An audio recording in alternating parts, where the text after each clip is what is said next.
Hi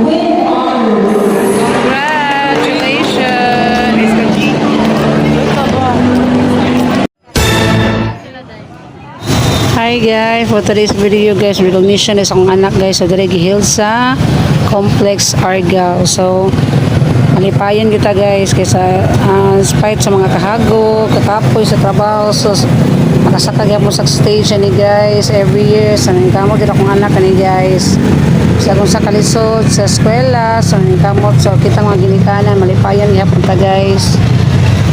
Kaya sila, malipayan mo po sila ng kamot. So, kitang inahan, malipayan po to. So, proud parents kayo ta guys. So, during as time, wala pa yun may nakasulod ni guys. Kaya nakulat pa sa iyahang mga friends, mga classmates. So, diri is nag sign po sa diri kay goodbye Sir Veros. Na kuno sila goodbye grade 11. Signing off na gid ni sila guys.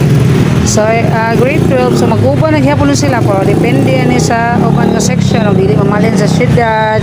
So, nananmin dili sa sulod guys. So, mo din ang iyahang design din sa sulod. So, very nice kayo guys. So, dili while nag-wait ni dili nga makalingkod. So, pictures ta ni guys. Kay daghan kayong tao niya ni guys. Di na ta makapicture ani. So, busy na kayo ta. So, dili nga side is picture muna sila sa iyang mga friends and classmates and close friends. So, kapag yung mga anak guys. So, kaya mga batanon guys, wala bigyan na gina itong mga inahanan ni guys. Oy, so, pagwapahay lang guys. So, Argao National Recognition Day 2026. So, congrats all learners, grade 11. So, medyo daghan-daghan din sila ron guys.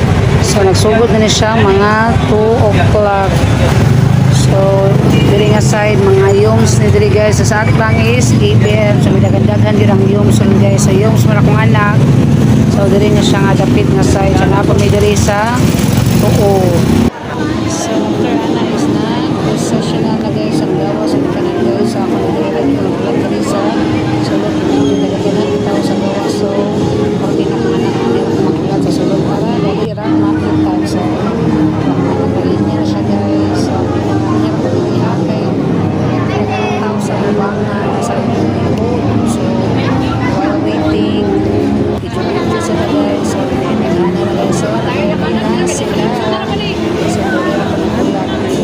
so, dali na nga time. So, ako na siyang gianhi guys. Ibasin mawala ba tungkol sa kadaghan guys. Hindi na makakita nila. So, ako na siyang gidool. So, nag-ready na may sanari photographer sa tubangan guys. Kaya, nagbayad ako may kay siyempre, mas nindot magkuha ang photographer guys. Thank you, Chito Art Studios. Ako na i-claim niya akong picture pohon. So, after sa recessional,